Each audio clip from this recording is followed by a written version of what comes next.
अस्सलामुअलैकुम दोस्तों, मेरा नाम है उमर बुहर और जनरल सर्च की एक और वीडियो में खुश आमदीद।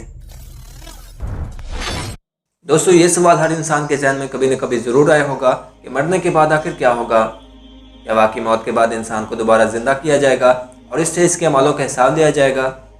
अगर हाँ, तो उस दिन तक इसे इसके अमाल कैसे याद रहेंगे, क्योंकि तब तक कई हज़ार साल गुजर चुके होंगे और इसकी याददाश्त बिल्कुल ही ख़त्म हो चुकी होगी।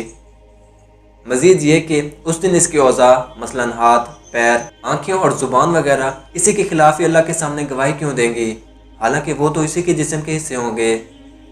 और ये भी कि इन औज़ा को इंसान की दुनिया में किए जाने वाले कारनामे आखिर कैसे याद रहेंगे। क्या इन औज़ा के पास अपना अपना कोई दिमाग मौजूद है जो कि इस तरह की मालूमात को स्टोर कर रहा है? आज की इस वीडियो में हम इसी बारे में बात करने वाले हैं। दोस्तों, आज से 1400 साल पहले ही अल्लाह ताला ने कुरान करीम के अंदर इन्हीं सवालों के जवाबों की तरफ इशारा देते हुए फरमा दिया था, हम करीब उनको अतराफ आलम में भी और खुद उनकी जात में भी अपनी निशानियां दिखाएंगे, यहाँ तक कि उन पर जाहिर हो जाएगा कि कुरान हक है। क्या तुमको ये काफी नहीं कि तुम्हारा परवरदिगार हर चीज से खबरदार है? और आज इस आयत के नाज़िल होने के 1400 साल बाद इसका एक एक हर्फ बिल्कुल सच साबित हो रहा है, क्योंकि साइंसदान अब इंसानी जिस्म के अंदर मौजूद निशानियों में से एक सबसे इम्पॉर्टेंट निशानी, जिसका कुर्ब क़यामत के अंदर भी बहुत ही इम्पॉर्टेंट रोल होगा, उसे अब दरियाफ्त करने में कामयाब हो चुके हैं। इंसान के जिस्म में मौजूद अल्लाह ताला की इस निशानी को DNA का नाम दिया गया है, जिसका मतलब होता है डीऑक्सीराइबोन्यूक्लिक एसिड। हालांकि DNA को 1869 में ही दरियाफ्त कर लिया गया था, लेकिन इसका मुकम्मल फंक्शन समझते समझते साइंसदानों को तकरीबन 150 साल का अरसा लग गया है। ये दरअसल बहुत ही छोटे धागे की तरह के रेशे होते हैं जो कि 4 तरह की बेसिस से मिलकर बने होते हैं, जिन्हें एडेनिन, थायमिन, साइटोसिन और ग्वानिन कहते हैं।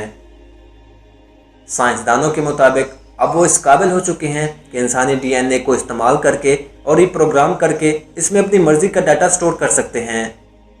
इस टेक्नोलॉजी को उन्होंने DNA स्टोरेज टेक्नोलॉजी का नाम दिया है, जिसका पहला टेस्ट 1988 में किया गया था और 2012 में इसे हार्वर्ड यूनिवर्सिटी के एक प्रोफेसर निक गोल्डमैन ने सबसे पहले पब्लिकली अनाउंस किया। फिर मज़ीद 5 साल इस पर तहकीक के बाद 2017 के अंदर एक टेड टॉक के दौरान डायना ज़ेलेंस्की ने यह ऐलान किया कि अब साइंसदान इस काबिल हो चुके हैं कि वो पूरी हॉलीवुड फिल्म इंडस्ट्री का डाटा सिर्फ इस छोटी सी शीशी के अंदर मौजूद DNA पर स्टोर कर सकते हैं। यानी आज तक हॉलीवुड के अंदर जितने भी प्रोजेक्ट्स किए गए, जितनी भी मूवीज़ या वेब सीरीज़ बनाई गई, तमाम ऑडियोज़ और वीडियोज़ और हर तरह की चीज़ें सिर्फ इस छोटी सी शीशी के अंदर मौजूद चंद ग्राम DNA पर ही स्टोर की जा सकती हैं।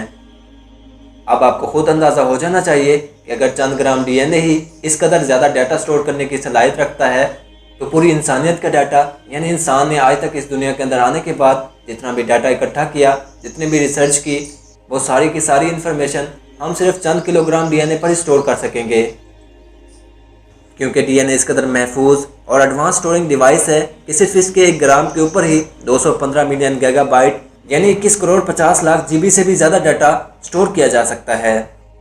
ये इस कदर ज़्यादा डाटा है कि अगर इतने डाटा को हम हार्डवेयर्स और सर्वर्स पर स्टोर करना शुरू कर दें तो ये तकरीबन एक छोटे कमरे जितनी जगह को घेर लेगा। लेकिन DNA की मदद से इस डाटा को बाइनरी लैंग्वेज के अंदर कन्वर्ट करके सिर्फ इसके 1 ग्राम के ऊपर ही स्टोर किया जा सकता है। दोस्तों, ये बात याद रहे कि हम DNA के ऊपर 0 और 1 की शक्ल में डाटा स्टोर नहीं कर सकते, जैसा कि हम कंप्यूटर की हार्डवेयर्स और सर्वर्स के अंदर करते हैं। बल्कि जैसे कि मैंने आपको पहले बताया कि DNA दरअसल 4 तरह के बेसिक एलिमेंट से बना होता है, जिन्हें एडेनिन, थायमिन, साइटोसिन और ग्वानिन कहते हैं। और जब भी DNA के ऊपर किसी भी तरह की इंफॉर्मेशन को स्टोर करना होता है, तो उस इंफॉर्मेशन को स्टोर करने के लिए इन्हीं बेसिक यूनिट्स के अरेंजमेंट के अंदर चेंजेस की जाती हैं। मसलन 0 की जगह पे एडेनिन और थायमिन रखा जाता है, जबकि 1 की जगह पे साइटोसिन और ग्वानिन को रखा जाता है। दोस्तों, अगर आपको नहीं पता कि DNA दरअसल होता क्या है, तो मैं आपको बताता चलूँ कि ये दरअसल इंसानी खुलियों यानी सेल्स के अंदर मौजूद धागों की तरह के ऐसे रेशे होते हैं जो कि इंसान में मौजूद खसूसियात को कंट्रोल करते हैं। यानी इसके पेरेंट्स के अंदर जो भी खूबियाँ मौजूद होती हैं, मसलन अगर इनके बालों का रंग स्याह है, आँखें काली हैं, तो वो सारी की सारी खसूसियात इसी DNA की बदौलत ही इनके बच्चों तक पहुँचती हैं। और DNA का साइज़ इस कदर छोटा होता है कि इसे आम आँख से देखने का तस्वर भी नहीं किया जा सकता, क्योंकि ये डीएनए जिस खुलिया या सेल के अंदर पाया जाता है उस सेल को देखने के लिए भी हमें एक बहुत ही ज़्यादा हाई मैग्नीफिकेशन माइक्रोस्कोप की ज़रूरत होती है।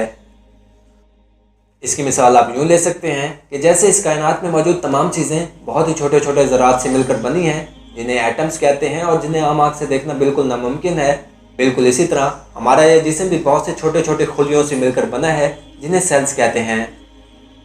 और जैसे इंसानी जिस्म में एक दिमाग मौजूद होता है जो कि इसके जिस्म के तमाम मामलात और हरकत को कंट्रोल करता है और इसकी तमाम मालूमात को अपने अंदर महफूज कर लेता है, बिल्कुल इसी तरह हर सेल के अंदर भी अपना अपना एक इंडिविजुअल दिमाग मौजूद होता है जिसे न्यूक्लियस कहते हैं, जो हर सेल के इंडिविजुअल फंक्शन को कंट्रोल करता है और इसके बारे में तमाम मालूमात और रिकॉर्ड महफूज कर लेता है। इसके अलावा ये डीएनए अपने अंदर ये मालूमात भी स्टोर रखता है कि कौन सा सेल कौन सा फंक्शन सर अंजाम देगा। मसलन अगर आँख के अंदर मौजूद सेल्स का काम देखना है तो इन सेल्स को इनका फंक्शन बताने वाला दरअसल डीएनए ही होता है, क्योंकि डीएनए के ऊपर कुदरती तौर पर यह सब कोडिंग की शक्ल में मौजूद होता है कि किस सेल ने अपनी ज़िंदगी के अंदर कौन सा काम सर अंजाम देना है। और जब हर सेल के अंदर मौजूद ये डीएनए तमाम सेल्स से इनका मखसूस काम सर अंजाम दिलवा रहा होता है, तभी साथ साथ ये उनके अंदर होने वाले चेंजेस को भी रिकॉर्ड कर रहा होता है और उसकी मालूमात को अपने अंदर स्टोर कर रहा होता है ताकि उस तमाम इन्फॉर्मेशन को नेक्स्ट जनरेशन तक पहुंचाया जा सके। चूँकि हमारे जिस्म का एक एक हिस्सा इन्हीं सेल्स से मिलकर बना होता है, लिहाजा जब भी हम कोई काम करते हैं चाहे वो छोटे से छोटा हो या बड़े से बड़ा हो तो इस काम की डिटेल्स हमारे सेल्स के अंदर मौजूद डीएनए पर स्टोर हो जाती है। मसलन अगर हम किसी को थप्पड़ मारते हैं या किसी नामहरम को आंख उठाकर देखते हैं तो हमारे हाथ या आंखों के सेल्स हमारी इन हरकत की याददाश्त को अपने अंदर स्टोर कर लेते हैं, मगर इस मालूमात को हमारा दिमाग इस वक्त एक्सेस नहीं कर सकता। लेकिन जब मरने के बाद हमें दोबारा ज़िंदा किया जाएगा तो उस वक्त हमारा दिमाग हर सेल में मौजूद स्टोरेज को भी एक्सेस कर सकेगा। बिल्कुल वैसे ही जैसे अपने साथ जुड़ी हार्डवेयर्स को एक्सेस ना करने पर हम किसी कंप्यूटर को रिबूट कर देते हैं और फिर वो इन स्टोरेज डिवाइसेस को एक्सेस करना शुरू कर देता है, बिल्कुल इसी तरह मौत के बाद जब हमें दोबारा ज़िंदा किया जाएगा तो एक तरह से हमारा दिमाग रिबूट हो जाएगा और 100% काम करना शुरू कर देगा। उस वक्त हमारा जिस्म हर सेल के डीएनए पर मौजूद इन्फॉर्मेशन को एक्सेस करना शुरू कर देगा और यही वजह है कि आखिरत के रोज़ तमाम इंसानों को इनके अमाल बिल्कुल ऐसे ही याद होंगे कि जैसे वो ये काम चंद सेकंड कबल करके आए हैं। और अगर कोई इंसान उस दिन झूठ बोलना चाहेगा या अपने अमाल से भागना चाहेगा तो उसकी ज़ुबान, इसके हाथ और आंखें वगैरह उसी के खिलाफ इसी स्टोर्ड मालूमात की बिना पर गवाही देंगी। यानी उस दिन हमारा अपना डीएनए, हमारा अपना खून ही हमारे खिलाफ या हमारे हक में गवाही देगा। लिहाजा बेहतर यही है कि आखिरत के रोज़ हम किसी भी तरह की शर्मिंदगी या नुकसान से बचने के लिए अभी से ही अपने अमाल को दुरुस्त कर लें और आखिरत में अल्लाह ताला के सामने सुरखरू हो जाएं। अल्लाह ताला से दुआ है कि हमें नेक अमाल करने और सीधे रास्ते पर चलने की तौफीक अता करे। आमीन। दोस्तों, मुझे उम्मीद है कि आपको आज की ये वीडियो समझ में आ गई होगी और आपको ये मालूमात पसंद आई होगी। अगर आपको ये वीडियो अच्छा लगा हो तो इसे ज़रूर लाइक करें और मज़ीद इस तरह की इन्फॉर्मेटिव वीडियोज़ के लिए हमारे इस चैनल को ज़रूर सब्सक्राइब करें। अब मैं मिलूँगा आपसे ऐसी नई इंटरेस्टिंग वीडियो में। तब तक के लिए अपना बहुत सारा ख्याल रखें। Thanks for watching this video. अल्लाह हाफिज़।